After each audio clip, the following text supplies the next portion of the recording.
Thank you all for coming to learn from the learners, our student panel. And this is the first time that CTLE has actually done a student panel. A lot of times we have panels for faculty members, but you all are the most important piece is the students, and being able to hear from you all is extremely important for us and extremely important for the faculty members. And so just getting a chance to get to know you all and some of your experiences having to do with teaching and learning.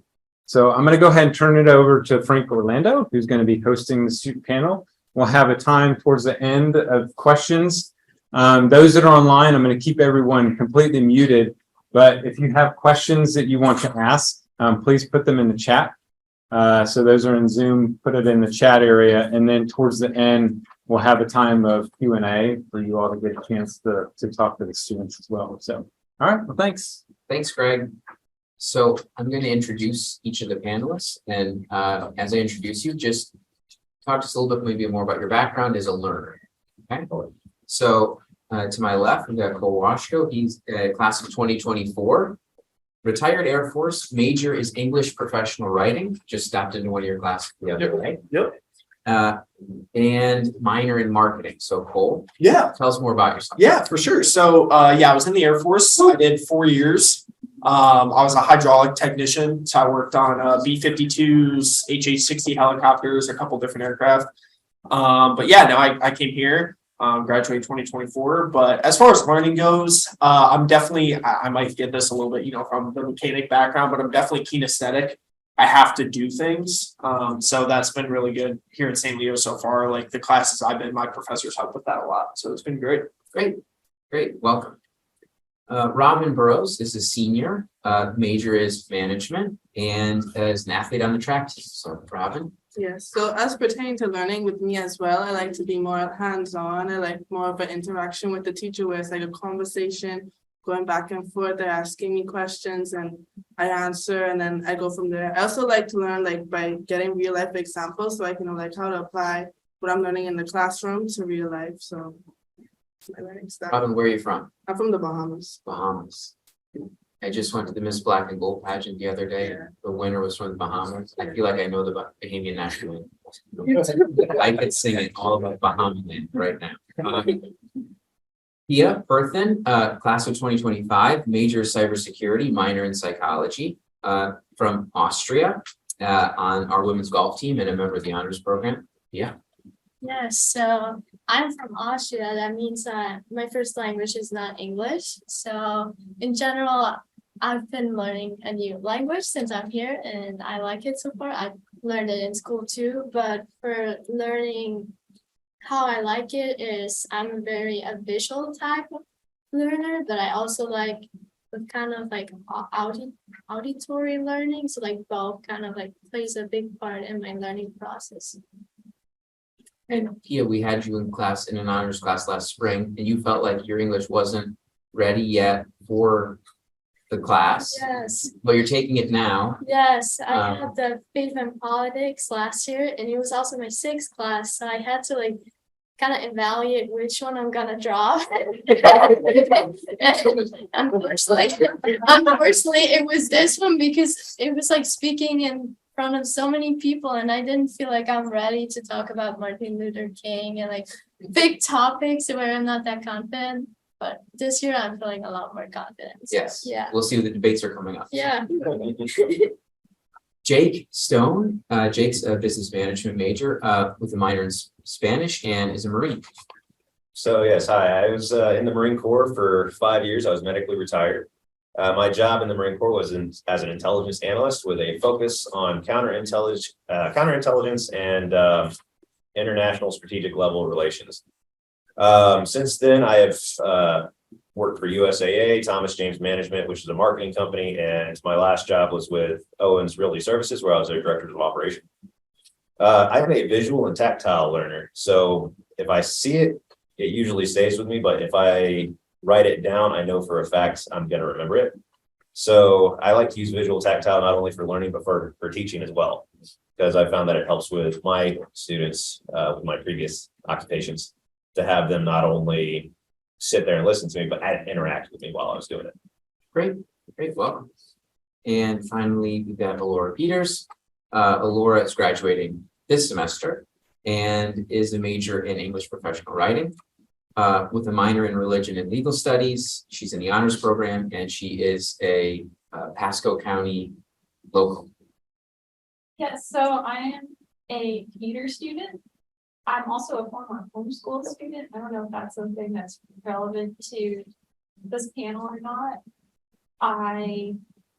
This is my senior year at St. Leo, and I really think as far as learning style, I definitely helps me to learn things by talking about them. And I definitely feel like I get a firmer grasp on something if I get to have a discussion about it. So I'd say an audio learning, but I also find visuals really helpful too, graphs are helpful.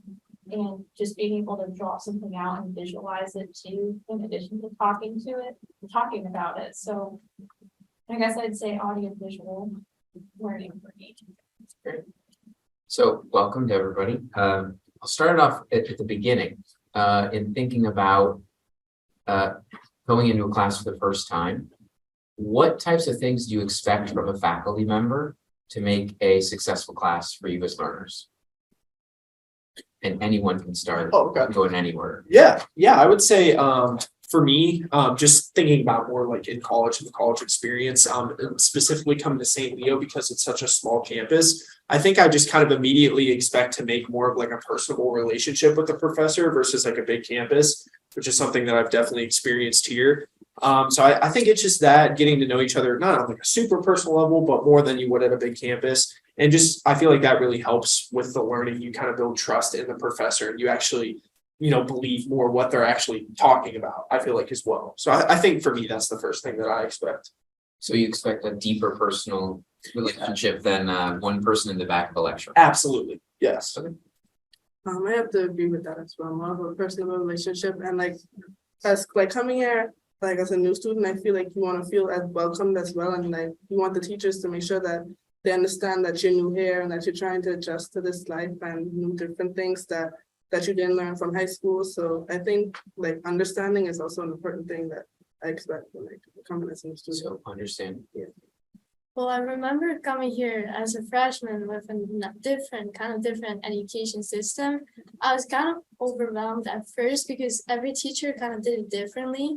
But what I would have liked if everyone came with a structured plan, hey, I'm doing this in my class and this is how we're gonna do it.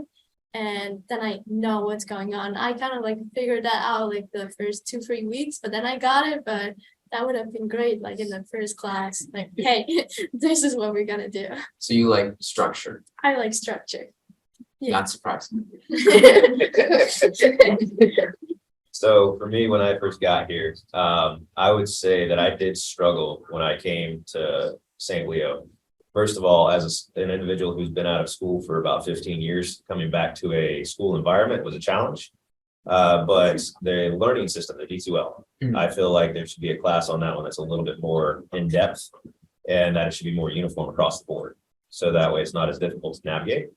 But for me, I prefer my instructors to be engaging, whether they are engaging or I'm the one who's engaging them. I like to have that back and forth in class. It helps me retain and learn.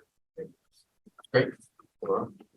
I would say something that I would agree with Pia that for me, it is really important. And I feel like I've done better in classes where I feel like the professor gave a very clear structure about this is what's expected from the assignments. This is what maybe the syllabus is going to look like for the semester, what we're going to be focusing on at what time in the semester.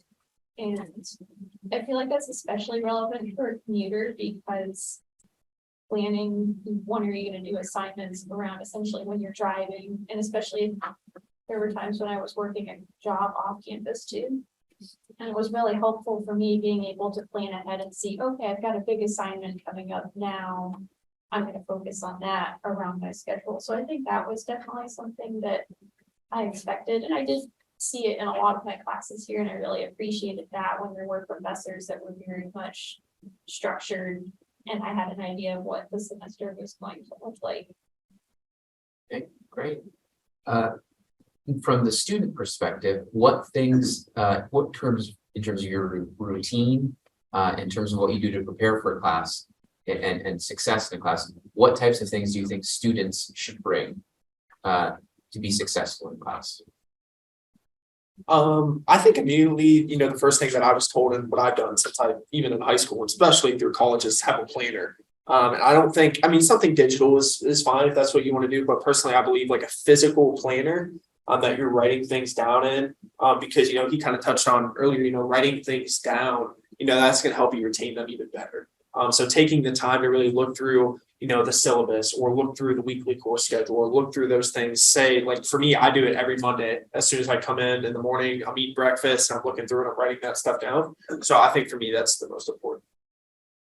Same thing. I do depend on my planner a lot for everything I do, and make sure like I plan out my week, write down all that I have to do for the week. I think that like planning ahead for like the assignments and different things is very important, as well as like just making sure that you're in the right mindset and like setting aside time to do assignments and different things like that. Like once you're able to get everything done, it should be like okay, but you just have to make sure that you're in that mindset and that you're making that time to make sure that you get everything done. Well, that aligns with my structure, so I completely agree, and I think it's important to come prepared for class so you can make the most out of it. So the things that I do to prepare for class, aside from, writing things down physically, I also put them in a Google Calendar with reminders on my cell phone so that it comes back to me. But I found that one of the key things for being prepared is just being in the right state of mind. So, before class, if you're struggling with something, take a minute to, meditate, decompress, be mindful. So that way, when you go into your next class, you're fresh and you're actually able to retain the information that you're being told, or, that you're learning, versus if you go to class and you've got a lot of stuff on your mind, you're not going to get anything that day. Jake, do you think it would you like if a professor said, all right, first minute of class, you're going to decompress, think, meditate, reflect? I think that'd be valuable. I think that would be very valuable. My wellness instructor, Professor Manley, actually does that at the end of every single one of her classes. It is extremely valuable. I go through the VA for so many things right now, but I actually took a chronic pain rehabilitation course through them. Last year, it was a month long. And one of the biggest things that they taught you was about how to be mindful, to meditate, use breathing techniques. And all of that comes back to this kind of stuff, because if you're stressed out, you're not learning anything. So being in the right state of mind really helps set you for success. I agree, and going off of that too, I'd also say that it's helpful to not be hungry when you come to class. I know there's been times when I've been a little hangry, and it's just hard for me to focus, and I feel like that's, on me essentially for not coming prepared, having drank my coffee and had breakfast. But that's something that I think as a student, I would prepare for essentially in class, but also with doing the reading. I feel like I get a lot more out of classes, especially more of my arts and sciences or lecture-based classes or discussion-based classes where we're essentially supposed to be having a discussion, and it's really helpful for me and then also for other students to have come to class and have done the reading. And if there's assigned reading for that day, because otherwise essentially the class doesn't go as deep as it can. So I think that would be what I would say as a student is the best way to come prepared, is to have actually done the homework. Can we ask questions for us? Yeah, from you, Tanya, sure. Thank you. What can we do as faculty to encourage you to read? Because we ask, please read ahead, and then nobody does. So what can we be doing better to help you understand the importance of that? Do you like reading quizzes maybe at the beginning of class to incentivize that? I mean, that's one thing that people do. You want to know what I think would solve this this problem?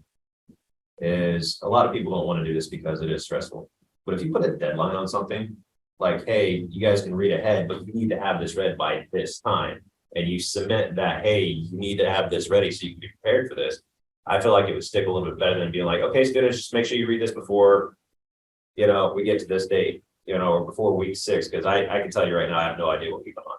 Right. So, telling us stuff like that, just kind of nonchalantly, if you put it like deadline, this is when it needs to be done, I feel you get better reactions and responses. Can I add something to that? Yeah, I think first off, that's like a really good question. I was gonna say, I think for me, because admittedly, like when I was in high school, I was the guy that was looking up, summaries real quick. I mean, I didn't read, and that's changed a lot. I was disciplined out a little bit. College is definitely not like that, especially for English. But I think for me, what helped is like recognizing the importance of reading. Not that it's just reading for an assignment or for a class, but understanding that being able to read and articulate yourself in a good way, like it makes you unstoppable. Like you can critically think, you can do so many different things by just having that skill. So I think really stressing the importance of that is at least what got to me. So. Anyone else? Thinking about this now, so I've had some classes where participation is very mandatory, so to speak, is in at the end of class, you essentially have to write a little report that would say, okay, this is how I participated in class today. This was a point I contributed to the class discussion. And I feel like that has been really helpful for me with making sure I am prepared to come to class, because I know, okay, I have to participate today. What do I want to share? And it also, I think, helps me to retain some information about the class too, because I can look back through my notes and say, oh yeah, I was talking about this in class. And then I also agree with Cole that I think it's encouraging to do the reading when you feel like you can actually, when you are learning something and you get to talk about that. That's something that I really look forward to in class, is when we do get to have a discussion with the professor, with classmates. And that's one of my favorite learning experiences at St. Leo. But I think on the flip side, it's disheartening to come to class and be excited to talk about something and then realize nobody else in the class was interested in talking about it. And that, I think, would be the disheartening thing for me, that would discourage me from not wanting to do the work. It's just from maybe the student culture in the classroom. So that's where I feel like in some ways it's a lot easier and you have more motivation to participate in maybe a major class or an upper level class where it's really focused and everybody really wants to be there. But sometimes when you're in university exploration classes and people are like, oh, it's just a UE credit, you don't really, this is just a pass, and people don't show up with a desire to learn in those. And I find that that's sad for me, because I would like to learn them. And I don't know, that's just my little thing behind that. I don't know if that's helpful. Yeah, absolutely. Thank you. So regardless of, how much you learn from the instructors in your courses, you might need to learn more outside of class. I'm curious to see what you use when you feel like you need to go beyond the instruction. Do you use resources like study groups? Do you use tutoring on campus? Have you done any sort of, how often do you use office hours? How often are you meeting with faculty? What do you do when you need more than just what you get during the class period? Where do you go? Yeah, for sure. I think one thing that I can say, like personally, that I'm very lucky about is the fact that English, specifically professional writing, is such a small program that, we all know Dr. Casper very, very well. And it's, we always feel open to go to her office hours, like whenever we need to. But she also just makes an effort, like even if we're in, say, the basic journalism class, but we have a question about the intro to professional writing class, like if it's just kind of a one-on-one conversation, she's okay with even answering questions about another class or something like that too. So I think that's a big help, because, sometimes we have tight schedules, we have jobs, we have things like that. Office hours can maybe just be hard to make. So having just a quick little resource like that is good. But I think even bigger than that is just, and it might be kind of obvious, but it's just peer discussions, like, meeting at least one or two people in your class that you just kind of vibe with, you're on the same page, being able to bounce ideas off one another is big. Do you have, I don't know if I noticed this in my class, but it seems like in my classes, people have like WhatsApp groups or group chats. Yes. Like, oh, like, hey, we're not gonna have class on Wednesday. Oh, I'll message so and so in Right. this group chat. Does that happen in classes a lot? Yeah. Yes, yeah, I mean, I don't know. I'm not on these. yeah, no, it definitely does. Yeah, I mean. I don't know what you guys say about me. Yeah, yeah.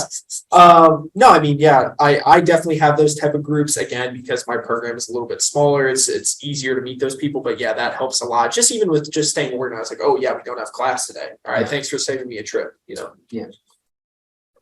Yeah, like for majority of the classes, I'm always put in group projects. So for those group projects, we always make a group chat. Then throughout the semester, it's not usually talking about the group project, more of what's going on in the class, like what's the homework or this or that. But so those are really helpful as well. I also like to utilize like the little window after class to like approach my professor if I have any questions or if I didn't understand something, to really try and figure it out before I leave, because I know that once I leave, it might leave my mind. So I kind of want to figure it out right like after I'm done. When I want to know more and like don't understand what was happening in the class or something for the homework, I usually first ask like people that are like in higher grades, like junior or senior, that I know have the same like major, and try to figure like that out. Hey, have you done that? Can you help me with that? And if that's not working, I try to Google it. If that, like, I'm like so stuck, I will go see the professor in the office hours. And when I missed classes for tournaments, that has been a really helpful time. I can like catch up, like, hey, like, can you explain that a little bit more in detail, like how you explained it in class, and that worked really well in the past. Yeah, just to follow up on that, so you feel more comfortable going to other students before going to the faculty member? Why do you think that I is? feel like I want to figure it out more on my own before going to, like, I can show the teacher, hey, I've already done some things, that's what I did, it didn't work, and then I can like approach you. That's how it was also like with my computer professors. Like I told them I did this and this, and they're like, oh, good, and then they show me like what you cannot, like how to do different. So I like that better. Okay. But you need someone, like you need to know people. So like kind of like. So a connection with maybe people in your program that are at a different. It would really help stage. for me is the I'm in a computer club, the Pentest club, Mhm. and they really help tremendously. So throughout my entire adult life, I have pretty much done everything OJT and trial by fire as far as learning goes. So I'm really good at researching things for myself. Some of the things I found here that are really well, I do enjoy the tutoring because, as I mentioned earlier, it's been 15 years since I've been in a school environment. So some of the things that they expect us to know from high school, I've already washed and forgot. So being able to access the tutoring system here, the online tutors, and just being able to talk to the professors in general, which you can't do at those major, large university campuses, it's been extremely beneficial. I'm able to debate, it helps me learn things because I know a lot of what we're doing, but I don't understand the why behind things. So coming here and being able to figure out that information has been extremely helpful. And the willingness of the staff to, debate and participate in questions and answers has been fantastic. I'd say, just the availability and the approachability of the professors here is really awesome, and that's something that's really helpful for me for learning beyond the classroom. Reaching out to professors via email and saying, hey, can we meet sometime? Or meeting them during office hours, especially before and after class, is I think when a lot of fruitful discussions tend to happen with professors too. And I also think having just discussions with other students in your class, if it's about, oh, you're working on a project, trying to figure out what do you want to do for this project, even just that sharing ideas with each other, I think is fruitful. Great. So I want to talk a little bit about maybe evaluations and grades. What type of assignments do you think help you learn the most about class? And we're thinking exams, papers, group projects, what workbook assignments or online assignments. what types of things do you think aid the most in student learning, or really just what you think about those types of assessments? For sure. I think again, that's going to be a question that maybe everyone's going to have a different answer to. But I think for me, personally, I think exams are. I'm not a fan. And I'm not even a bad test taker, to be honest with you. I just think that personally, what happens is I'm just memorizing this material. I'm just studying and studying it. I take the exam and it's gone. Like I'm not even thinking about it anymore. But I think when I'm writing papers, which I'm doing all the time in my major, I'm researching things. I'm looking at different sources. I'm talking to people. I'm talking to my professors, and kind of like Alora touched on, I'm having those discussions, and that's causing me to actually learn the material and understand. Okay, this is how this is applicable to something else. You know, something that I have interest in. So I think writing is just the biggest thing. And I keep hearing people like, you know, business owners and stuff now, because I do, you know, listen to a lot of podcasts and stuff that are just like, I don't understand how students aren't understanding how to write, you know. So I think that's the biggest thing. For me, I think the same as well, but also maybe like in class as well, like for assignments, like I know for one of my classes, we do like in-class case studies, which like count for our grade as well. So we're sitting in class, having to read the information and answer the questions right there, which is also, I think is good for me. Well, if I compare the system to how it was at home, not also high school, but also like for my friends at university, we have a lot more homework here. And I feel like there's less focus on the exams, like also from grading standpoint. And I like that a lot better because for the exams, you like study for it and like most likely like forget half of it after. And like if you do assignments and like homeworks like writing, I actually learn while researching, and I must say like I really enjoy that. The only thing that I don't like is the exams that are standardized, because they're questions we have never talked about in class. Like maybe they're like on page like so and so, like they're in this sections in the book, but I don't think this represents what we're doing in class. And I think it got better, but I still have classes where we just have to standardize things. I'm like, I don't understand the benefit of that. So I think they kind of hit the nail on the head when it comes to exams and testing. Sounds like a big thumbs down. It is, and there's reasons behind that, okay? Because when it comes to those tests and everything, it's a lot of stress that you're putting on somebody. That, you know, the good chunk of your grade could write on your outcome of this test. I am a horrible test taker. It doesn't matter if I know the information or not, I'm going to do poorly on a test. Just because of in the moment, things slip my mind. So I feel like banking your entire grade on the outcome of your exams is a mistake.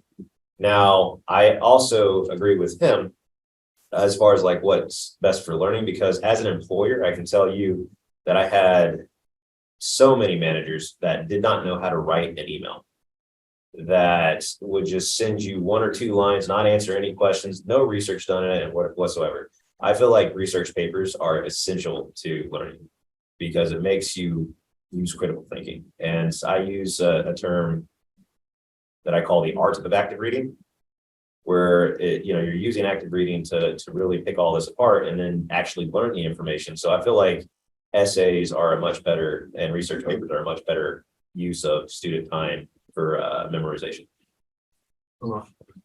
I would say as far as exams, I definitely prefer tests where it's less about memorizing definitions or dates or numbers or whatnot, but it's more about, okay, what's a concept or an idea that we've discussed in class?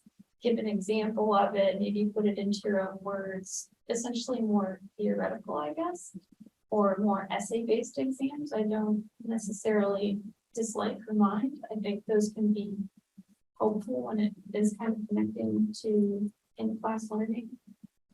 I'm an English major, so I love writing and I love essays, so I might be a little biased in that, but I think that that's definitely helpful for learning and solidifying information.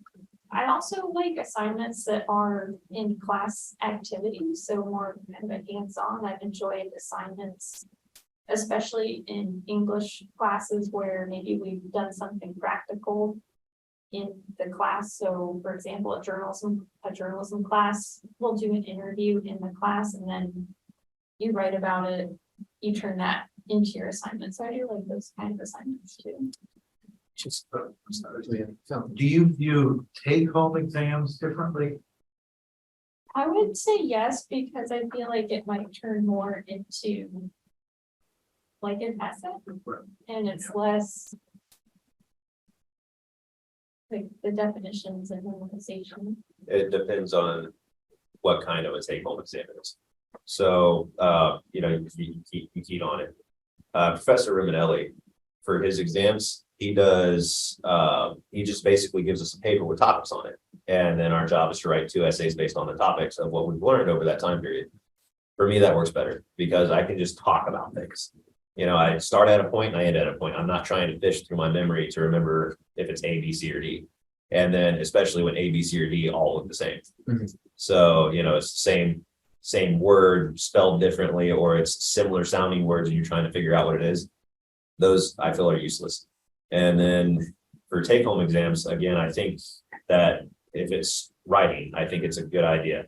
If it's a multiple choice exam, all you're going to get is people that are going online looking up the answers. Do you, this kind of brings me to my next question. In the era of, you know, AI and ChatGPT, do you think that there's any value in these sort of like take-home exams or even essays where people can just plug in a prompt? You know, are you hearing from other students? Not that any of you do this, but are you hearing from other students that these are things that they're using these resources?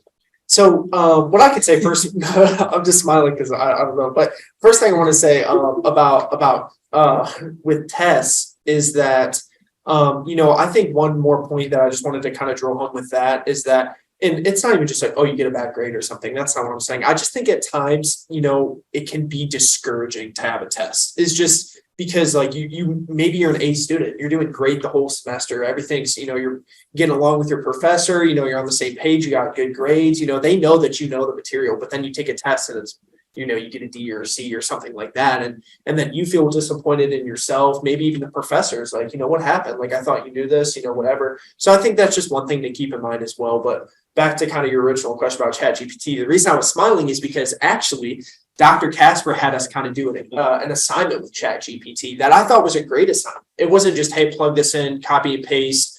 I think ChatGPT can be a tool. Now, I think if you're just using it to blatantly pretty much plagiarize, where you're just plugging in an essay, you're taking it, oh, here's my essay, I think that's bad. And, you know, exactly, which makes sense, you know. But just for a quick example, like what she had us do is in our portfolio class, had us made a cover letter based off a job description. So we had a job description that we were interested in. We plugged in keywords. We took what ChatGPT brought out, and then we kind of edited it, did all those things to it. So I think it can be a tool. But as far as avoiding it or something, you guys got to figure that one out. I'm not sure about that, to be honest. I'm not sure. Anybody else have any thoughts on this one? I agree. I don't ChatGPT, the way like technology is just evolving, it's crazy. Like that is, it's just crazy. But I do definitely think people are using it for sure. You've heard. Yeah, I've heard. I think for me, for my type of field in cybersecurity, it has been helpful for coding questions. Like I received some arrows. I gave ChatGPT the arrow and it guided me through some various steps. I really liked it for that one. But like based on writing and like just put something in and it generates an output. You should be like people and students should be careful with that. There's definitely something like that going on, but at the same time, you can also learn from that. Like it gives you an output and then you can modify it. You can see, oh, what's the output? Like, I'm sure most of them are not gonna take it one-to-one. Like they actually can learn from that. They can also ask, hey, can you summarize this? And then you don't need to read the whole article. It makes it easier for you. It always like, it depends on how you're using this, technology that you're giving. Like, are you going at it with integrity and like doing your best, or are you just gonna copy and paste, which you can do with a lot of things. So when it comes to technology, artificial intelligence and all that, I found out what ChatGPT was last week. I had never heard of it before then. When it comes to technology and learning nowadays, it's not a matter of this versus this. What we need to do is we need to learn how to integrate because it's going to be there. It's going to get used, but it's a matter of teaching people how to use it properly. And if you're going to be using it for learning, how to actually learn with it rather than just let it do everything for you. Because once you get into the real world, that's going to come around to snipe you eventually because you're not going to know exactly what you're doing. You're not always going to have that stuff to help you out. So if you don't understand the basis of what you're doing, it's going to be detrimental to your future. So I think that technology in the classroom, while being detrimental currently, it's strictly because we don't know how to integrate it. So once we figure out that bridge, I feel like utilizing GPT, AI, Google search, Wikipedia, all that mess will become more normalized and will actually be beneficial as opposed to being detrimental to students. All I will say on AI bot writing is that it makes me nervous about the bots putting me out of work. Yeah. Especially as a writer, Me too.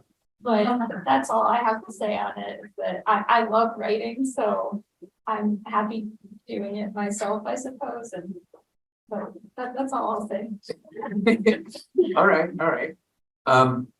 This is something that students dread whenever I introduce it into a class. But in the era of, being able to go online and learning things, having other skills is important too. And so this is why I still assign group projects, group work. It's a very controversial, polarizing topic, but what do you guys think when a faculty member assigns a group project or group work? Man, go ahead. Laura. Well, yeah, we'll go this way. Okay. We'll go the other. Group projects can be really fun if everybody on the group is interested in the project and does their work, but they can also be stressful if you are on that group where you have those couple of students that don't show up to class, aren't responding when you're trying to schedule things. That can be a little bit strenuous on the people that actually do want to do well on the project and work hard on it. But for the most part, I've seen professors are generally pretty accommodating and they can see that certain people on the group aren't really showing up or contributing. And I think they're more willing to essentially be lenient, I guess, towards your group if half of it isn't. But do you feel like, for any of you, you've gained any sort of soft skills of learning how to relate and work with other people from group projects that can be valuable? I would say yes. All right, so group projects are, in my opinion, key to learning social skills and how to work with people that you can't figure out anywhere else. I say this a lot in the real world because I spent 15 years in the working world before ever coming back here. In the real world, you're not going to get to pick and choose who your partners are. You're not going to get to pick and choose who, who's going to be heading an assignment, who's going to be doing all the hard work. You just have to learn to work with those people. So with group projects, I feel like it not only gives you social skills, it gives you time management skills, it gives you the ability to deal with conflict resolution. While yes, I understand the pain behind it because I'm currently in a group project where I've been waiting on people to send me their stuff so I can finalize it. And they haven't sent it to me yet. So I just finally sent everything to them and said, fix it and send it back to me. But you have to learn to work with people, learn their strengths, learn their weaknesses. So that way you can effectively accomplish what your goal is. So that's why I feel that group projects are essential. I don't really like group projects, but I learned a lot from it. So I think they're necessary in some way, as you really have to describe, like with communicating and working things out with someone who's not really doing anything and how to get them to do something, because I don't want to write their part on the project or like do their part.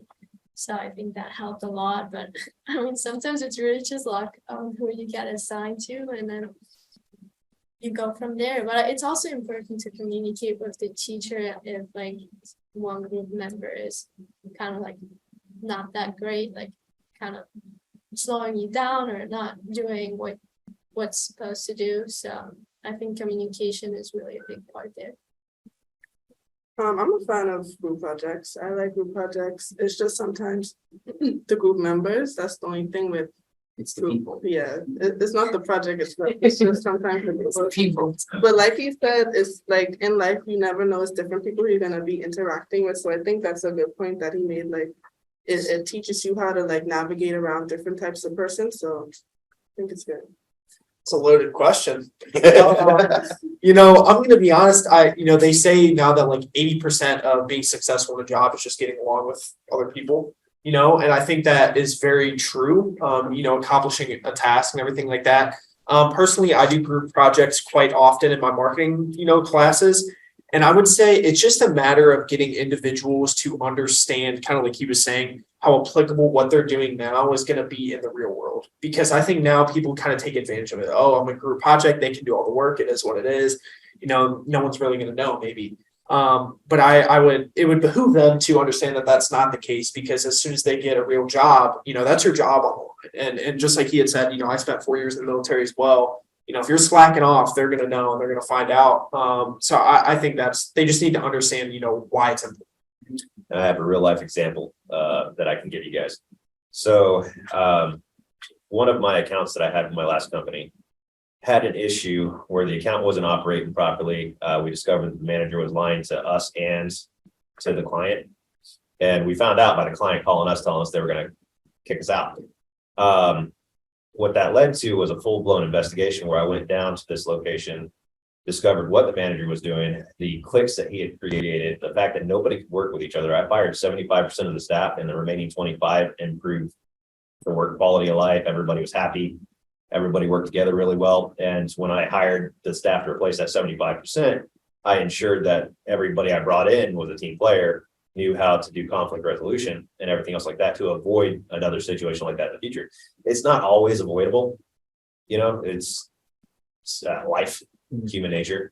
But in doing that and learning those skills to work with those kinds of people and everything else like that, it will benefit, in my opinion, everybody in the future. Can I just also add that I think it's outside of the classroom, but I think being involved on group projects through extracurricular activities is really helpful. I know that I work on the student newspaper, and that's been a great place for learning how to work with other people.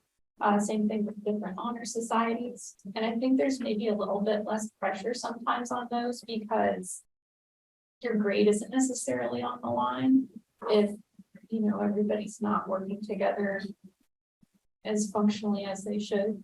So I would say that I think encouraging students to become involved in things outside of the classroom is really helpful for learning how to work with other people. I want to follow up. So you all talked about the woes of, with your peers navigating it. I'm curious, has a faculty member ever done anything to kind of set the stage or help prep to ensure that the group stays on task and does their part? Has there been a project that stood out in your mind that, because it was set up differently, it went really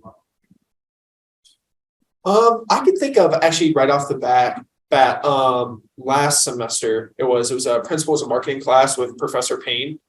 And I think what he was really good about is that, and it's honestly very simple, but is that he went around to each group as we were working in class and was like deliberately, he wasn't just like going up to the whole group like, all right, what are you guys doing? Who's doing what? He went up to each person, like kind of not super privately, but enough to where maybe the rest of the group didn't hear or whatever.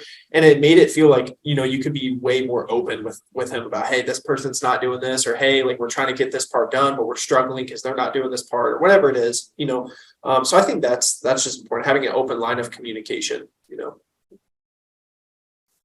So before we get questions, I wanted to throw in one more thing.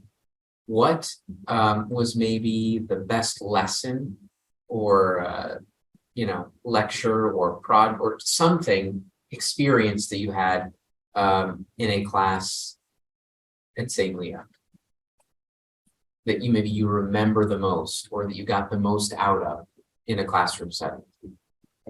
Tough question. This is a tough question. I have to say just one. I go broad. I really enjoyed a lot of the old honors program classes that they had where it was in a seminar format and the students would come, they'd do the reading, and then we discuss it in class. I really enjoyed those, and I remember having like a lot of just really good conversations in those classes.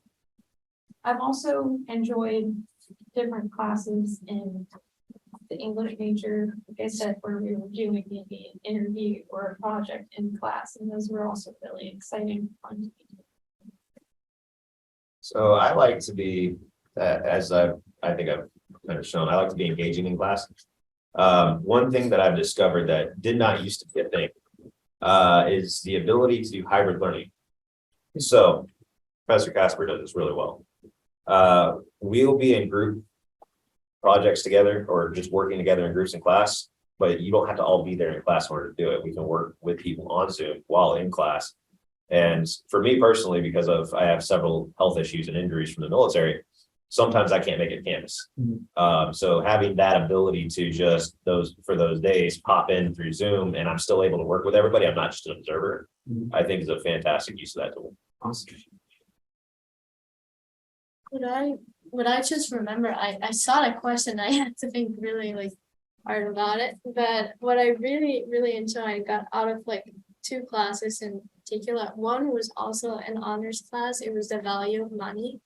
I can pick like one favorite one, but like the whole semester, I really enjoyed going to the class because I knew I was like learning something that I will actually use in my life. Like it was really like great knowledge. It was presented in a clear way, and I mean we also didn't have exams, so that was really nice. In that class, you got to choose what you wanted to learn on. Yeah, we did. In the beginning, he asked us, like the professor, Dr. Dean asked us, like, what topics of interest do you have for this class? So, like, with all ideas from everyone, he created kind of a syllabus for this class that was actually exactly what we wanted to do.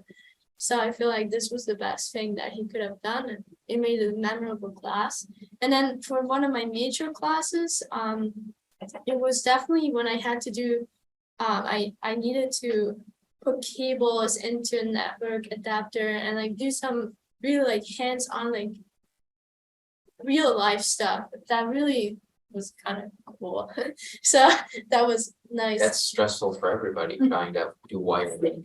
How do I use that tool? But it was good. Well, for me, like most of my favorite lectures have been where I felt as the teacher cared about my input, like participating in class, because for me, I'm more like of a quiet person in class. I'm more introverted, so sometimes in class when there's like a lot of extroverts like interacting with teacher, you can kind of feel unseen or you're kind of nervous to interact with the teacher. So most of my most memorable classes have been like when I've actually been able to speak up in class and really feel that the teacher really cares for what I have to say, or if I'm really understanding what I'm learning. Do you like, because you said you're someone that's a little bit more introverted. Yeah. Do you like when a professor calls on people even if they don't have their hand up? Well, for me, like I do sometimes, like in the right moment, yes. In the right moment, I do like When it. you're ready. Yeah, I feel like it kind of pushes you to kind of really open up. And sometimes you really need that push sometimes. Because otherwise you might feel like, hey, the extroverted students Yeah. are just gonna dominate the class Yeah. and I'm back here. So you do appreciate. Yeah, I do. I feel like sometimes you really need to be pushed out of your comfort zone, sometimes being an introvert.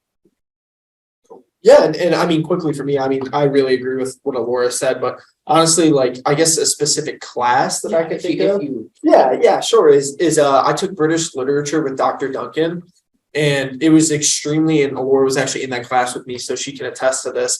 It was extremely discussion based, where I'm saying that like if we weren't talking, the class was quiet. She wouldn't say anything. She would like, it was like we were teaching the class in a way. And that put us all like, again, even back to the point of reading, like you had to read and know your stuff. Otherwise she knew that you weren't reading and you weren't participating. So. Great. Do you have any questions from Zoom? We do. We have one from Dr. Humphreys. He said a few students mentioned the importance of a stable and dependable schedule on the syllabus on the first day of class. So here's his question. What portion of your classes have not had the kind of regularity or focus from the beginning, like 10%, 20%, 80%. I would say maybe 10%. My biggest issue with the syllabus and the D2L system is that everybody uses it differently.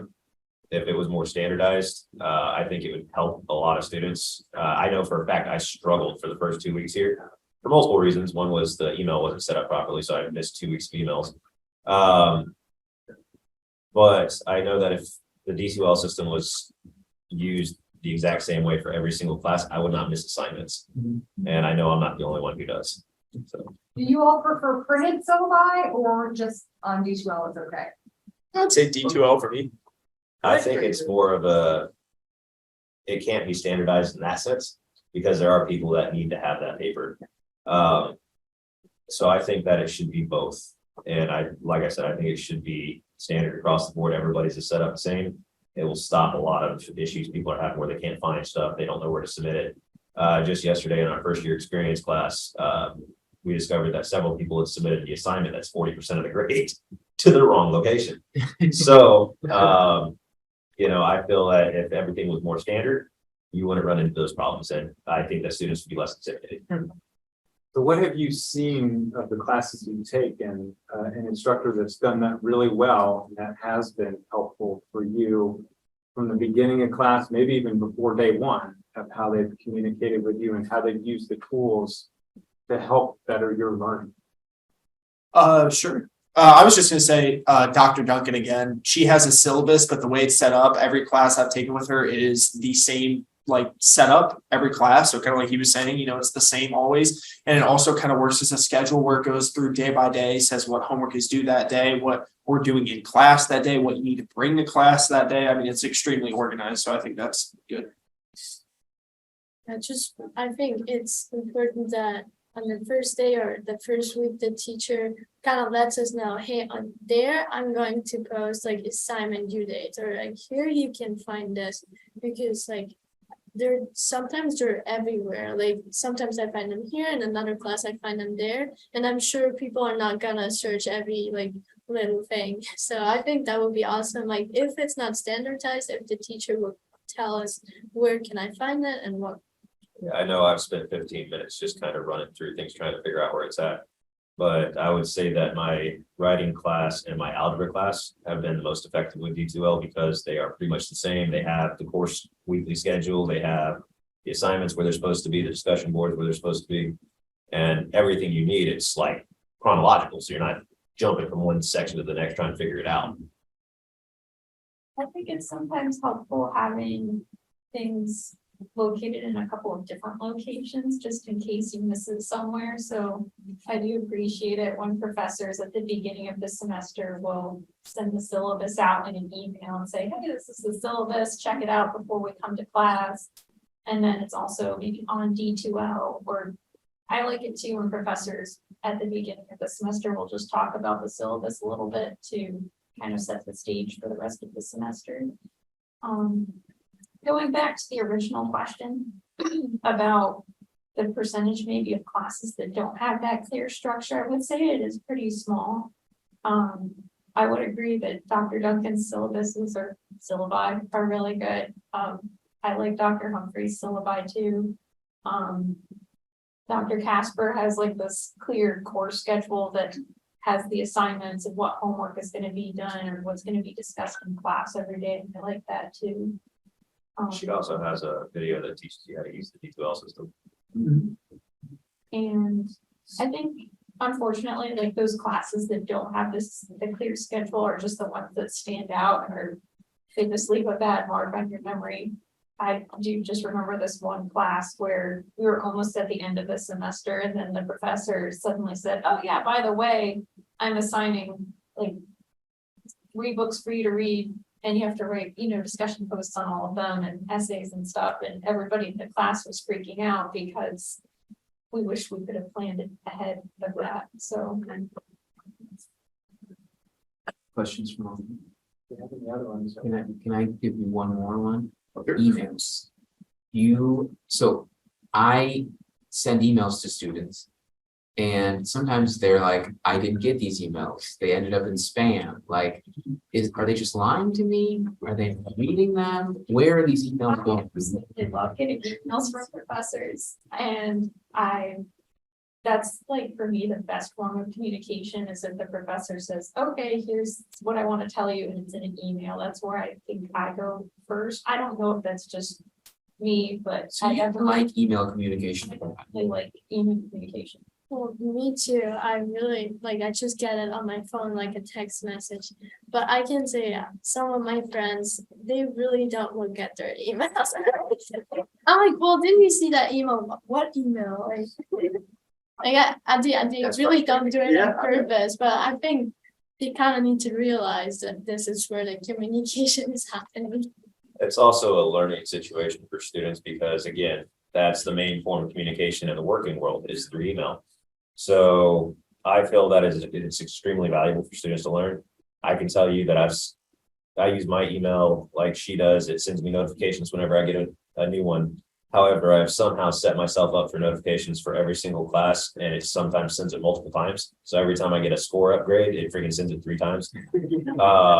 So every now and then you run into problems like that. But overall, I feel like email is valuable. It needs to be something that is stressed for communication because once you leave college, you're gonna have to learn how to do it anyways.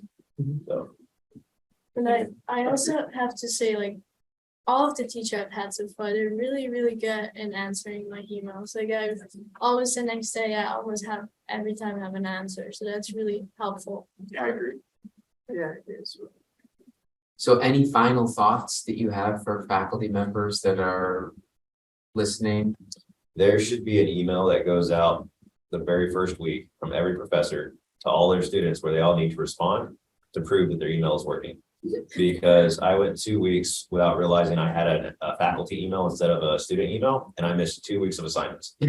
That's a And good it started me from the, I thought everything was good, and all of a sudden I've got so much work that I was stressed, anxiety kicked in, and I ended up being 2 weeks back, and I'm still catching up. Mhm. So, I feel like that would be very valuable to have in the very beginning. Great. Anybody else final thoughts? I would just say that, to be honest, just a quick tidbit is so far, my experience at St. Leo, while I graduate, hopefully next spring, if we're smooth sailing, but, I think you guys are great. To be honest, I haven't had an experience with a faculty member where I'm like, man, I'm telling people this person's terrible or whatever. Honestly, I've had a good experience. Everyone's been really friendly. So I would just put that out there. I appreciate it.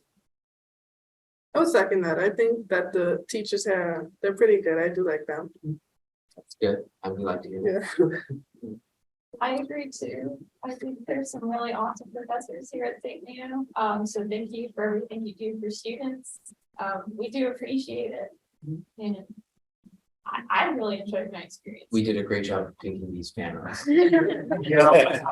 So I would also like to add, coming back to school so late in my life, I was extremely anxious coming to St. Leo. I was picturing what you see on social media when it comes to colleges, how polarized everything is, all the problems, the protests. Mhm. So when I was signing up for classes, I was kind of expecting that, and I wasn't too thrilled about it. Mhm. But when I got here, I discovered a very inclusive campus. Everybody's willing to talk to everybody. Everybody's willing to, hold civil discussions about things. And there hasn't been any conflicts. The professors have been fantastic. Anytime I need an issue, faculty have been fantastic. So I can honestly say that St. Leo has been an amazing experience as far as going to college after having a career.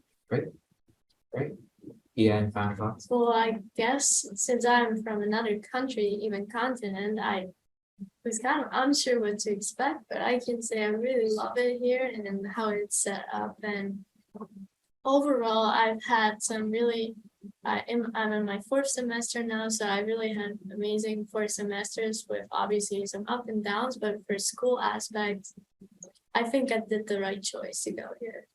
Good. Well, thank you for joining us and sharing all this great information. I think this has been really valuable. I know I've learned a lot. I think you guys have learned a lot, and everybody on Zoom seems to have done so. This is great. It's great information, and the information you give us, I think will help to make sure that we can make sure we're doing right by our students. So thank you for joining us and thanks everyone. So let's give our panelists a round of applause.